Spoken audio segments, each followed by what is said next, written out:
Kəsər. Bu günləri sizlə MIT ilə CCNA sertifikatını al seriyamıza başlayırıq. Hər seriyamızda artıq 10 dənə sual izah edəcəyik CCNA imtahanına aid olan. İndi bugün başlayaq ilk 10 dənə sualımıza. Burada deyir ki, what is the first 24 bits in a MAC address called? Deyir ki, MAC adresdə ilk 24 bitin, birinci 24 bitin adı nədir? MAC adres birliyi 2 neçə bitdir? 48 bitdir. Düzdür? 6 hissədən ibarətdir. Hər hissədə 2 simvol, düzdürmü? Məsələn, AB 556 3C 44 YY 2F. Tutaq ki. Bu deyir ilk 24 bit, yəni ilk 3 hissədən soruşur. İlk 3 hissənin adı biz birliyi 2 dənə adı var. Bir adı vendor ID-dir. Bir adı da OOI-dir. Organization Unit Identifier, Unique Identifier. Yəni cavabımız C variantı olacaq burada. C. O bir tərəfinin adı bir serial ID-dir, bir də UAA, User Administrative Address. İkinci 24 biti soruşsaydı, second 24 biti. Cavab olurdu UAA. Düşdü ikinciyə. Deyir ki, aşağıdakı şəklə bax və burada nə görürsən? Bizdən cavablardan baxdığımız qədər görür ki, tələb olunan broadcast domenindən collision domenidir. Broadcast domeni nə idi? Routerun bütün aktiv interfeysləri bir ayrıca broadcast domeni idi. Bizim də burada şəkildə gördüyümüz bir ədəd routerumuz var, 2 dənə də interfeys var. 2 dənə broadcast domenimiz var olmalıdır. Broadcast domeni cavablarında 6 yazıb, bu deyil. 4 yazıb, 4 deyil, 2 olmalıdır. 2 broadcast domain. Bir cavabımız A. Tapdıq. 2 collision domain. Collision domain nə idi? Switch'in hər bir aktiv portu və routerun hər bir aktiv portu ayrıca collision domain idi. Burada switch var. Bu çəkdiyi 4 dənə olan switch'i təsvir edeyim. Göstərir ki, switch'e 1, 2, 3, 4, 5. 5 dənə kontur taxılıb. Yəni switch'in 5 kontur taxılmış bir port var. Onda 5 dənə collision domain nağdı burada var. Bir dənə bu routerun qolu 6, həm də switch'in qolu da eyni. 6, eyni qol deyil, bir dənə sayılır. Bu da routerun bir qolu, buradakı qolu, bir dənə də 7. Yəni ümumilikdə 7 dənə bu hub'dır. Bu bir şeylə göstərən hub'dır. Hub'ın istəyir 100 dənə kompüterə qoşulsun, hub collision domainlə bir təsir göstərmir.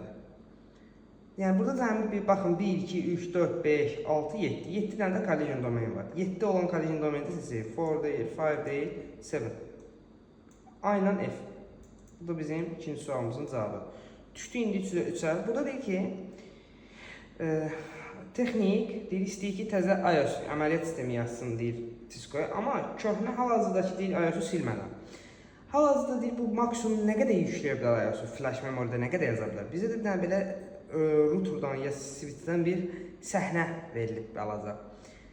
Görürük ki, bizim ümumi deyir ki, hal-hazırda nə qədər istifadə olunur? 3.803.056 byte istifadə olunur. 3.803.056 byte nə qədərdir? 3.8 megabayt. Megabayt cinsindən. Deyir ki, 4.585.552 də boşdur. Yəni hal-hazırda bu qədər də boşdur. Totalda 8.388.608. Yəni 8 megabayt totalda bizim həcmimiz var. 3.8'i doldu. 8 tık 3.8. 3.2. Daha doğrusu estağfurullah. 4.2.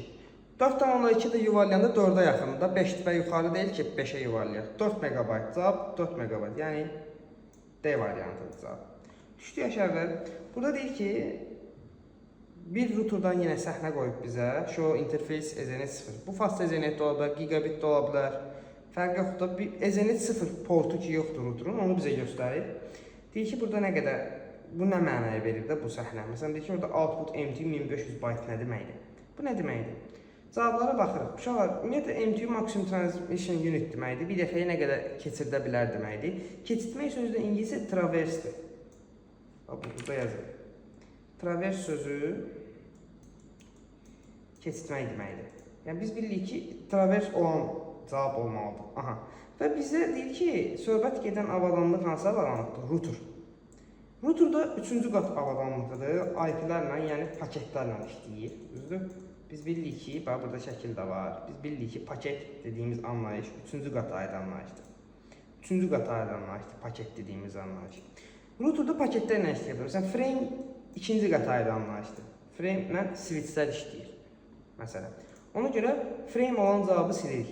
Segment olanları silirik. Segment 4-cü qata aid anlayışdır. Bu segment 4-ə aiddir. Router 3-cü qata bağlanılır. Segmenti necə görür? O deyil. Maximum number of byte da deyil. Bir saniyədə keçən, o da deyil. Hə, gəldik bura. Burada da eyni cümlədə sadəcə bizi nə çaşdırır? DNS-yə var. Birində maksimum, birində minimum yazır. Təbii ki, MTU minimum byte deyil. Minimumu niyə desin? Maksimumda. Ona görə cavab Y variantı. DNS-lik cavabımız Y variantı. Keçdik 5-ci suala. Deyir ki, bir şəbəkə portunda toqquşma təyin olundu, collision detection oldu, yəni və carrier sensing enable. Carrier sensing bir texnologiyadır, bir protokoldur. Bu da aktiv olundu. Twisted pair network. Twisted pair nədir? Tipik kabellər, yəni bildiyimiz LAN kabellər. Bu cütlüklərdə 8 dənə naqilimiz var. Kat 5, kat 6, kat 7 bu kabellərdən söhbət gedir. Bu kabellərdə nə baş vermiş ola bilər ki, deyir, toqquşma təyin olunsun və buna uyğun da carrier sense aktiv olsun. Şal yazılır, yəni belə protokol var idi. CSMA CD. Collision Sense Multipin Awareness Collision Detection. Bu harda istifadə olunurdu? Hublarda. Hubda toqquşma yaranırdı, toqquşmaya meyillisə məsələn yaranmırdı. Hubda niyə yaranırdı? Hub çünki necə işləyən avadanlıq idi? Half duplex işləyən. Yəni bir nəfər danışırsa, o biri tərəf mütləq ona qulaq asmalıdır. Bu sözün qurtarmalıdır ki, o biri tərəf danışsın. İkisi də eyni vaxtda danışamırdı. Switch full duplex idi. Hub demişdim, rasiya kimi işləyir. Bir nəfər danışıb qurtarmalıdır, düyməyə basmalıdır ki, o bir tərəf danışsın. Yəni bunun cavabı nə olacaq? This is Ethernet port operating at half duplex. Cavab C variantı. 10 megabit, 100 megabit nə əlaqə? Ola da bilər, olmaya da bilər. Full duplex zaten niyə toqquşsun? Bu da deyil cavab. Keçdik 6-ya.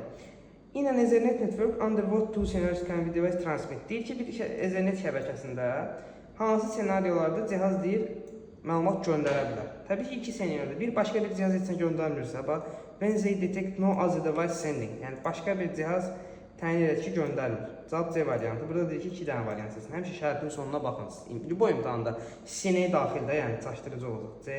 Belə deyir ki, məsələn, xüsusi bir halda yox, karyer halında yox, server ona akses verəndə də yox. Cızmaqara belə eləyəsən D qalır ikinci barədə, amma məntiqən də deyir, benzer medium is idle. Mediumu siz normalda orta sözü kimi bilirsiniz. Məsələn, easy, medium, hard. Buradakı medium o deyil. Buradakı medium, sinədə verilən bu, imini bu sualda verilən medium, mühitdir. Yəni, orta sözünü belə təsəvvür edə bir növ ortam, mühit. Idle da tənbəldə deməkdir, boş da deməkdir. Mühit boş olanda göndərir də. Yəni, bir başqa bir cihaz göndərməyəndə, başqa bir cihaz nəsə göndərmişsə, deməli mühit boşdur da. CD əslində eyni məna verir. 2 cavab C-dir. Düşdük 7-ci suala. Deyir, hansı məqsədlərlə Ethernet protokol fiziki adres işlədir? MAC adresdən söhbət gedir. Physical adres. Bir, təbii ki, A variantı düzdür. Hansı ki, unik olaraq, unik nə deməkdir? Yəni, ancaq səndədir, başqa adamda ola bilməz. Məsələn, bizim barmaq izi kimizdir bu MAC adres, başqa adamda ola bilməz. Unik olaraq deyil, ikinci qatdakı avadanlıqları təyin etmək üçün düppədüzdür A variantı. Fərqli şəbəkələrdə əlaqə qurmaq, nə əlaqə? Router uzaqdır ya da IP-dir sənin üçün. 2 ilə 3-cü qatı bir-birindən ayırmaq, yox. Hansı cihazın birinci məlumat göndərməlidir təyin etmək, yox. Onun MAC-a nə dəxli var? Məsələn, hansı cihaz ləğv olunacaq, bilinmir. Hansı cihaz bilinmirsə onu tapmaq MAC-ın, o da yox, o ARP protokolunu elədik. Cavab Y variantı. Eyni şəbəkədə müxtəlif cihazların bir-birindən danışması. Bizə eyni şəbəkə deyil, switch 2 dənə cihaz taxılıb eyni şəbəkədə. Bunların IP-ləri, network IP-ləri eyni. Məsələn, 10.1 budur, 10.2 budur. Eyni şəbəkədə olduqlarının hardan bizə? İkisi də 10.10 eynidir də, eyni şəbəkədə var. Same network. Amma gəl ki, bunların MAC-ları, məsələn, birində A-dır, şərti deyək də, birində B-dir. Bunlar MAC-larına görə eyni şəbəkədə olsa danışa bilirlər. Cavab ayna Y. 8-ci suala deyir ki, hansı konumlardan, lokasiyalardan iOS əməliyyat sistemi bootlana bilər? 2 yerdən. Bir, təbii ki, Dədəbaba flash memorydən, hansı ki, bu storage rolunu oynayırdı mişli şəbəkə avadanlarında, yəni elə bir növ hard disk SSD rolunu.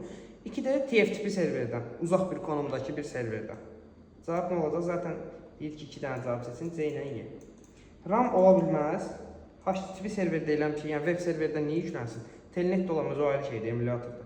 Hə, deyir ki, DSU deyilən bir cihaz var, onunla modem arasındakı fərq nədir? İkisi də çeviricidir, konverterdir. Fərq nədir? DSU Channel Service Unit, Data Service Unit, bunlar köhnədən istifadə olunurdu. Əvvəl kiralanmış xəttlər var idi, serial kabellər. Onları çevirirdi, bahə salırdı router'a, bu aparatlar, DSU aparatları. Modemlər isə yenə də gələn siqnalları çevirir, bahə salır router'a, amma siqnalları telefon xətti ilə gələn. Serial kabel yox. DSU belə bir avadanlıq idi. Burada məsələn şəklini qoyublar. Baxın. Gəlir bir dənə bu aparata girir, oradan çevrilir router'a, router'dan da şəbəkə qoyulur. Buradan router çevrilir router'a. Serial V35 kabel serial kabeldir. İndi elə bir şey yoxdur da, modemə gəlir, amma girir telefon xətti, telefon xəttinin modemi çevirir, ötürür rutura. İndi heç modem də yoxdur. Ruturun içində modem gəlir, ikisi birində gəlir. 10-cu sual, sonuncu sualımız. Cisco router bootlanır, post prosesi gedir. Nə olur sonra deyir. Birinci bootlanmağa başlayır, post prosesi gedir, öz avadanlıqlarını yoxlayır. Normal helpdeskdə keçdiyimiz Windows kompüterində olduğu kimi də. Sonra deyir nə baş verir? Routerlar configuration register'ı yoxlayır. Config deyirik biz buna, config dəyərləri. Məsələn 21.02-dirsə, bizim network təlimdə alınır bilir, normal açılır router. Amma 21.42 dəyərindədirsə, məsələn bypass rejimi aktiv olunur. Elə bir ki, enveramı keçir, birbaşa boş RAM açılır. Məsələn, adətən routerun kodu yaddan çıxanda qırmaq üçün bu istifadə olunur. Yəni cavab A variantı.